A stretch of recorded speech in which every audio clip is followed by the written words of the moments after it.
Bonjour la famille, j'espère que vous allez tous très bien. NITCH, Nietzsche, le catalan sur votre écran les gars, bienvenue dans cette vidéo dans laquelle on va parler du match. On va revenir rapidement sur le match United versus FC Barcelone.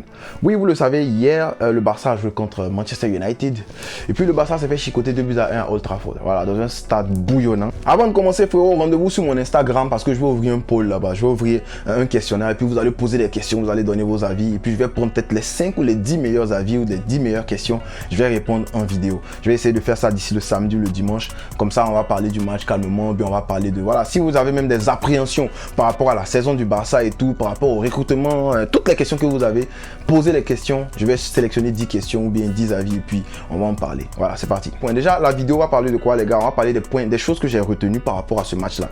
Donc n'hésite pas, mets en commentaire ce que tu as retenu par rapport au match United versus FC Barcelone. Voilà, c'est important, je vais lire ton commentaire et puis on va débattre, on va discuter. Si tu n'es pas d'accord avec un point que je vais souligner dans cette vidéo là, ouais, tu t'invites aussi à me dire en commentaire, ouais Nietzsche, bon là moi je pense que voilà, tu peux rajouter ça, tu aurais pu dire ça, ou bien voilà, on discute, voilà. Donc n'oublie pas de liker et puis abonne-toi si c'est pas encore fait et puis partage la vidéo, en fait toutes les choses que les autres youtubeurs là disent dans les vidéos, voilà, donc copier-coller. Voilà, la première chose que j'ai retenue les gars, c'est que j'ai l'impression que Jules Koundé ne veut plus jouer latéral droit. Ça c'est un peu trop dit, mais quand tu regardes la performance de Jules Koundé et même notre ligne défensive même contre Manchester United, ça te donne facilement l'impression que voilà, les gars se sont fait outplay, ils se sont fait jouer, ils se sont fait avoir en fait. Et tout le mérite revient à une seule personne. Moi je pense que ça revient à Erik ten Hag parce que ce mec là, cette équipe de Manchester United là a su dominer le Barça, revenir de 1-0 devant le public comme ça, mené par un Barça qui était très bon en première mi-temps. Ça demande beaucoup de choses, ça demande du cran, ça demande beaucoup de tactique aussi. Et je pense que voilà, Erik ten Hag a outplay Xavi, donc c'est le premier point. Je pense que Erik ten Hag a franchement outplay Xavi dans ce match là. Quand tu vois le double pivot qu'il a aligné, qui ont fait quand même un très gros match, Casemiro et puis Fred qui est le buteur, Casemiro qui prend un jaune où ils auront la contre-attaque de Lewandowski. Tu comprends que voilà, c'est le double pivot qui a fait tourner les choses, c'est le double pivot qui a fait jouer les choses. Oui, Rashford a été muselé, il n'a pas joué, il n'a pas amplement joué, sorti sur blessure, il faut noter ça. Il n'a pas amplement joué dans ce match, il n'a pas été très vu dans ce match-là, mais cette équipe de Manchester United a été très portée par déjà de très bonnes relances de Martinez, mais aussi le double pivot. Donc il faut noter la qualité de Erik ten Hag, tactiquement parlant. Aussi les remplacements de Erik ten Hag. Franchement, il faut noter ça parce que Erik ten Hag a fait des remplacements payants. Quand tu vois l'entrée de... D'abord, on va commencer par Diego Dalot qui est rentré à la place de Wan-Bissaka pour contrôler un peu cette position de latéral droit là. Parce que Wan-Bissaka, oui, les tacles, il est là. La rapidité, il est là. Tout est bon. Mais dans le contrôle, ça n'allait pas. Il avait les ballons, il montait, il dépassait tout le monde. Arrivé là-bas, il faisait les mauvaises passes, le mauvais centre. On a vu son centre du pied gauche en premier mi-temps là-bas qui est parti dans les tribunes. Voilà. Tu sens que ça manquait beaucoup de justesse. Et quand il fait entrer Diego Dalot, tu sens que le côté droit devient un peu plus calme, devient un peu plus posé.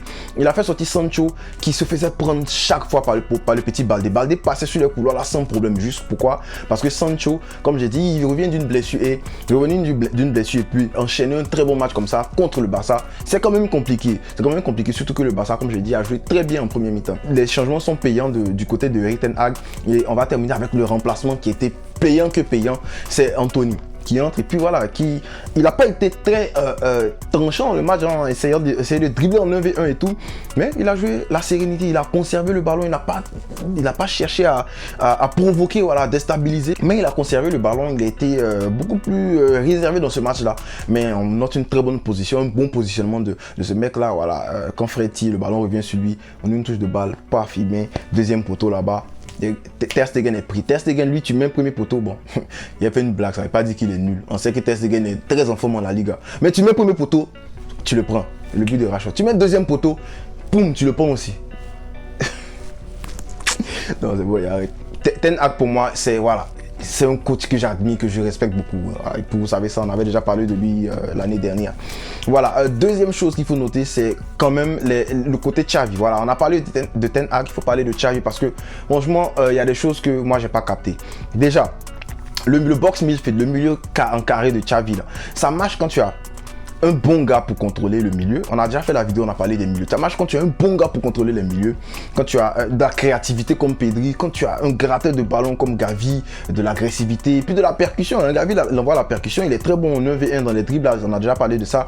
Je vous invite à aller voir la vidéo. C'est Gavi, c'est le milieu du Barça qui dribble le plus. Voilà, qui réussit le plus ses dribbles. Voilà. Tu n'as pas ces gars-là. Et puis tu as un Busquets qui revient de blessure, qui n'a même pas joué une minute contre Cadiz.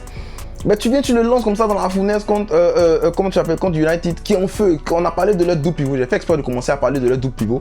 Mais regarde ce double pivot là, Casemiro, Fred, en feu actuellement, même en première ligue, ils sont très bons.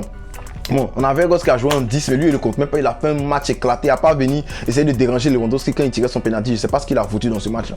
Mais tu as un truc comme ça, mais tu viens mettre Busquets là comme ça. Moi je pense que voilà, il a un peu foiré ce coup là. Surtout le fait qu'il a joué, c'est pas trop le fait d'avoir mis Busquets. Busquets allait jouer, on le savait. Mais c'est le fait d'avoir joué avec 4 milieux. Parce que Roberto, pour moi, il n'a pas été éclaté. Mais ça ne servait à rien parce que tu as deux gars, tes pièces maîtresses qui ne sont pas là, qui faisaient la force de ta stratégie, le 3-2-2-3. Mais tu forces avec cette stratégie-là, sachant que tes deux mecs sont pas là. Bon, moi, c'est comme ça que je vois les choses. Je suis pas tacticien comme lui. Peut-être qu'ils avaient déjà travaillé ces trucs, il sait sur quoi il comptait, mais on a vu les résultats. Pas en train de tirer sur lui, comme je dis, mais c'est l'objectivité. Je dis ce que je vois. Voilà, dis en commentaire si t'es pas d'accord. On va discuter. Donc voilà, je pense que Xavi s'est un peu planté là. Surtout que, pour rajouter ça, tu as Ferran Torres qui avait fait un excellent match contre Cadiz, le match précédent. Mais normalement, quand tu fais ta formation et tout là, moi c'est comme ça que je vois les choses. Quand tu fais ta formation et tout, tu prends en compte ta stratégie, tu prends en compte l'adversaire, mais tu prends aussi en compte la forme de tes joueurs. Mais ton gars il est en forme, mais Xavi, dans la continuité, non? Ou bien? Donc voilà, c'est des choses que j'ai pas trop capté. Et puis pour moi, c'est un red flag. C'est un red flag. Donc comme je dis, il avait peut-être ses stratégies, il avait peut-être sa façon de penser, il avait peut-être raison, mais dans les résultats lui ont pas donné raison. J'ai aussi noté, frérot, qu'il nous faut un latéral droit. Franchement, parce que Jules Koundé, ça commence à de faire un peu trop dans ses prestations répétitives, ses prestations nullestres, nulles, répétitives, médiocres. Voilà, faut dire les baies. Parce que voilà, le côté droit, c'est franchement devenu autre chose. Donc, il faut franchement un latéral droit. Et je suis content que Julian Araujo soit venu. Le petit, il est bon. Je vais essayer de peut-être préparer un truc sur lui. Mais tu vois que, voilà, de toute façon, il ne peut pas jouer actuellement. Il va jouer la saison prochaine. Mais le côté droit, ça commence à être un peu problématique. Avant, c'était à gauche, mais maintenant, ça devient à droite. Je sais pas, s'il faut... Bon, je pense qu'il faut recruter un latéral droit. Ce match-là, en fait, ça m'a montré que le côté droit, c'était très problématique. Mais aussi le côté gauche. L'aile gauche. Ailier gauche obligatoire parce qu'il y avait un boulevard à exploiter sur le côté de Wan-Bissaka. Si le petit Baldé arrivait à exploiter les boulevards là-bas, étant latéral, même pas ailier, imagine ce qu'un gars comme Varcha ou bien quoi là, il ne sait même pas dire son nom. L'ailier gauche de Napoli.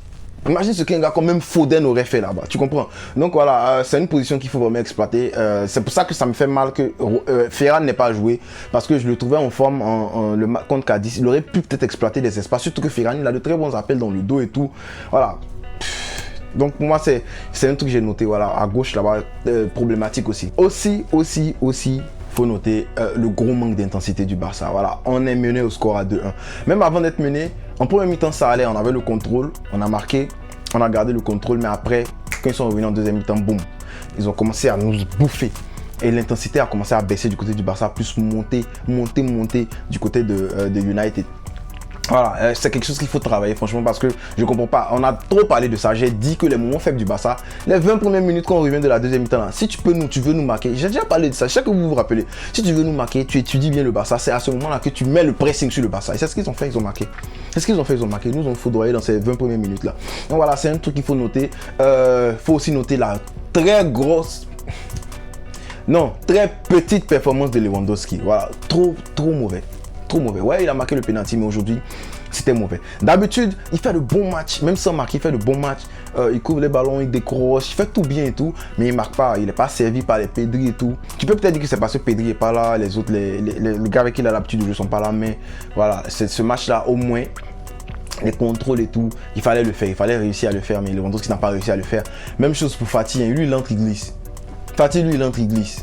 Non, on joue au ballon, toi tu viens, tu glisses. Tu veux partir à la patinoire, il y a quoi? Tu glisses au Camp Nou, tu glisses à Old Trafford. Aussi, quand je parle d'intensité, ça se voit même dans les tirs. Tu vois, du côté de United, il y a eu 12 tirs. 12 tirs. Du côté du Barça, 6 tirs. Donc, ils ont fait le double des tirs que nous, on a fait. Cette équipe-là voulait plus gagner que nous. Simple. Et ils ont gagné. Si tu ne veux pas gagner, tu n'as pas gagné. Voilà, ils sont venus, ils étaient menés, ils ont cherché. Après avoir marqué leurs 2 buts, ils ont quand même cherché. Et nous, on s'est cherché. Voilà, frérot. Donc, dis-moi si tu as des choses à dire par rapport à ce match-là. Je serais content de lire ton commentaire et pourquoi pas d'y répondre, bien sûr. On n'oublie pas de s'abonner, liker, partager, c'est pas encore fait. Et puis, on ne cessera jamais de le dire, frérot. Bisca, El Barça.